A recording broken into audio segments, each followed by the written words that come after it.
கோவையில் மூடாமல் கிடந்த பாதாள சாக்கடைக்குள் பெண் ஒருவர் தவறி விடக்கூடிய அந்த காட்சிகள் வெளியாகி இருக்கின்றன.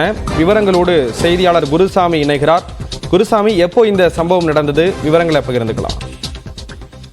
ஸ்ரீராம், கோவை காந்திபுரம் பகுதியில் இருக்கக்கூடிய 100 அடி சாலை, கோவை நகரினுடைய ஒரு மைய பகுதியில் இருக்கக்கூடிய இந்த சாலையினுடைய 2 புறங்களிலும் பாதாள சாக்கடையானது அமைக்கப்பட்டிருக்கிறது.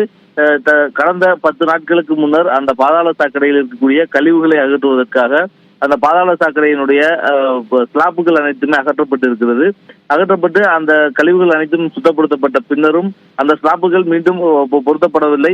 அந்த ஸ்லாப்புகள் அனைத்துமே பழுதடைந்த காரணத்தினால் வேறு ஸ்லாப்புகள் மாற்றுவதற்காக அவற்றை திறந்தபடி போடப்பட்டிருந்திருக்கிறது. இந்த நிலையில் அந்த 100 அடி வீதியில் இருக்கக்கூடிய கடை உரிமையாளர்கள் மற்றும் அந்த பகுதியில் செல்லக்கூடிய மக்கள் அனைவரும் இது தொடர்பாக மாநகராட்சியிடம் புகார் அளித்தும் எந்த நடவடிக்கையும் எடுக்கப்படாமல் அது திறந்தபடியே இருந்திருக்கிறது. இந்த நிலையில் நேற்று இரவு அந்த வழியாக சென்ற பெண் ஒருவர் கடையை பார்த்து கொண்டே சென்றவர் திடீரென தவறி அந்த பாதாள சாக்கடைக்குள்ளே தவறி விழுந்தார். இதில் அவருக்கு காலில் பலத்த காயம் ஏற்பட்டிருந்த நிலையில் அவரை அந்த பகுதியில் இருந்த மக்கள் மீட்டு அருகில் இருந்த மருத்துவமனைக்கு அனுப்பி வைத்திருக்கிறார்கள். இதனை அடுத்து தற்பொழுது இந்த சிசிடிவி காட்சிகள், அந்த பெண் தவறி விடக்கூடிய சிசிடிவி காட்சிகள் வெளியாகி இருக்கிறது.